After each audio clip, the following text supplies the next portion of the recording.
Hi നമസ്കാരം. എല്ലാവർക്കും passion fruit കിച്ചണിലേക്ക് സ്വാഗതം. എല്ലാ കൂട്ടുകാരും സുഖമായിട്ടിരിക്കുന്നു വിശ്വസിക്കുന്നു. ഞാൻ ഇന്ന് വന്നിരിക്കുന്നത് വളരെ സിമ്പിളായിട്ട് തയ്യാറാക്കി എടുക്കാൻ പറ്റുന്ന ഒരു ഫിഷ് കറി റെസിപ്പിയുമായിട്ടാണ്. വീഡിയോയിലോട്ട് പോകുന്നതിന് മുമ്പ് ഈ ചാനൽ ഏതെങ്കിലും കൂട്ടുകാർ ആദ്യമായിട്ടാണ് കാണുന്നതെങ്കിൽ മറക്കാതെ സബ്സ്ക്രൈബ് ചെയ്തേക്കണേ. അതുപോലെ തന്നെ ലൈക്ക് ചെയ്യാനും ഷെയർ ചെയ്യാനും വീഡിയോ ഫുള്ളായിട്ടൊന്ന് വാച്ച് ചെയ്ത് സപ്പോർട്ട് ചെയ്യാനും മറക്കല്ലേ. അപ്പോൾ ശരി, നമുക്ക് വീഡിയോയിലോട്ട് പോകാം. മീൻകറി തയ്യാറാക്കാൻ വേണ്ടിയിട്ട് ഞാനൊരു ചട്ടി ആദ്യം വെച്ച് കൊടുത്തിട്ടുണ്ടായിരുന്നു. ചൂടായിട്ട് വന്നപ്പോഴേ വെളിച്ചെണ്ണ ഒഴിച്ചു കൊടുത്തിട്ടുണ്ട്. എണ്ണ ഒഴിച്ചു കൊടുത്ത് ചൂടായി വന്നതിന് ശേഷം ആവശ്യത്തിനുള്ള കടുക് ഇട്ട് കൊടുത്തിട്ടുണ്ട്. കടുകെല്ലാം നന്നായിട്ടൊന്ന് പൊട്ടി വരുന്നുണ്ട്. ഇതിനകത്തൊരു 1/4 സ്പൂൺ അളവിൽ ഉലുവയും കൂടെ ചേർത്ത് കൊടുത്തിട്ട് നന്നായിട്ടൊന്ന് പൊട്ടിച്ചെടുക്കാം. ഇനി ഇതിനകത്തോട്ട് ആവശ്യത്തിനുള്ള കറിവേപ്പില ചേർത്ത് കൊടുക്കുന്നുണ്ട്. ഇനി ഇതിനകത്തോട്ട് ഞാൻ ചേർത്ത് കൊടുക്കുന്നത് ചതച്ച് വെച്ചിട്ടുള്ള ഇഞ്ചിയും വെളുത്തുള്ളിയുമാണ്. അപ്പം നല്ലൊരു ടേസ്റ്റും ഒരു മണവും ഒക്കെ ആയിരിക്കും മീൻ കറിക്ക് ഇഞ്ചിയും വെളുത്തുള്ളിയും കൂടി ചതച്ച് ചേർക്കുകയാണെങ്കിൽ. ഇനി ഇതെല്ലാം ഒന്ന് വഴറ്റിയെടുക്കാം. നന്നായിട്ടൊന്ന് മൂപ്പിച്ചെടുക്കണേ. വളരെ സിമ്പിളായിട്ട് നമുക്ക് തയ്യാറാക്കി എടുക്കാൻ പറ്റുന്ന ഒരു റെസിപ്പിയാണ്. ഇഞ്ചി വെളുത്തുള്ളി എല്ലാം നന്നായിട്ടൊന്ന് മൂത്ത് വന്നിട്ടുണ്ട്. ഇനി നമുക്ക് ഇതിനകത്തോട്ട് ആവശ്യത്തിനുള്ള പൊടികൾ ചേർത്ത് കൊടുക്കാം. ഒരു 2.5 സ്പൂൺ അളവിൽ ചില്ലി പൗഡർ ചേർത്ത് കൊടുക്കുന്നുണ്ട്. അപ്പം നിങ്ങളുടെ എരിവിനനുസരിച്ചിട്ടുള്ള മുളക് പൊടി ചേർത്ത് കൊടുക്കാം. ഇനി ഒരു 1/4 സ്പൂൺ അളവിൽ മഞ്ഞൾ പൊടി ചേർത്ത് കൊടുക്കുന്നുണ്ട്. ഒരു 1/4 സ്പൂൺ അളവിൽ ഉലുവപ്പൊടിയും കൂടി ചേർത്ത് കൊടുത്തിട്ട് ഇതെല്ലാം നന്നായിട്ടൊന്ന് വഴറ്റിയെടുക്കാം.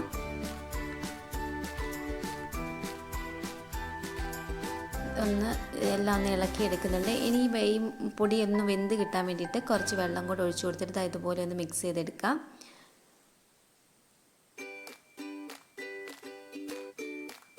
പൊടികളെല്ലാം ഒന്ന് നന്നായിട്ടൊന്ന് വഴറ്റി ഇതുപോലെ എടുത്തിട്ടുണ്ട്. ഇനി ആവശ്യത്തിനുള്ള വെള്ളം ചേർത്ത് കൊടുക്കാം. ഗ്രേവി എത്ര വേണോ അതിനനുസരിച്ചിട്ടുള്ള വെള്ളം ചേർത്ത് കൊടുക്കണം.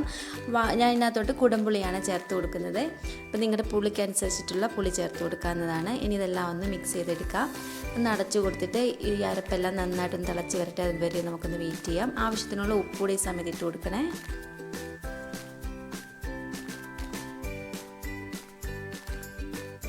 വെള്ളമെല്ലാം നന്നായിട്ടൊന്ന് തിളച്ച് വന്നിട്ടുണ്ടായിരുന്നു.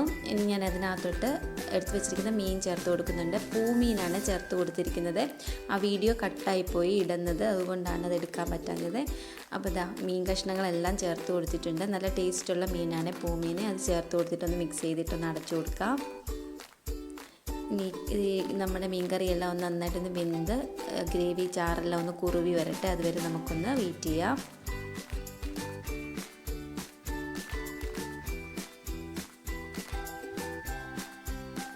മീൻകറി എല്ലാം നന്നായിട്ടൊന്ന് തിളച്ച് ഒന്ന് വറ്റാറായിട്ട് വന്നിട്ടുണ്ട്. കണ്ടതാ ഇതുപോലെ ചാറൊക്കെ ഒന്ന് കുറുകി കിട്ടിയിട്ടുണ്ട്. അപ്പോൾ ഏകദേശം നമ്മുടെ മീൻകറി റെഡിയായി വന്നിട്ടുണ്ട്. ഇനി ഉപ്പ് വേണമെന്ന് നോക്കിയിട്ട് വേണമെങ്കിൽ ചേർത്ത് കൊടുക്കാം. ഇവിടെ ഉപ്പും പുളിയും എല്ലാം പാകത്തിനുണ്ട്. ഇനി ഇതിനകത്തോട്ട് ഞാൻ ഇച്ചിരി പച്ച വെളിച്ചെണ്ണ ചേർത്ത് കൊടുക്കുന്നുണ്ട്. അപ്പം നല്ലൊരു ടേസ്റ്റ് ആയിരിക്കും മീൻകറിക്ക്. പച്ച വെളിച്ചെണ്ണയുടെ തൂവിയിട്ട് നമ്മുടെ മീൻകറി ഇറക്കി വെക്കുന്നുണ്ട്. അപ്പോൾ എല്ലാവരും ഒന്ന് മറക്കാതെ ട്രൈ ചെയ്തേക്കട്ടെ.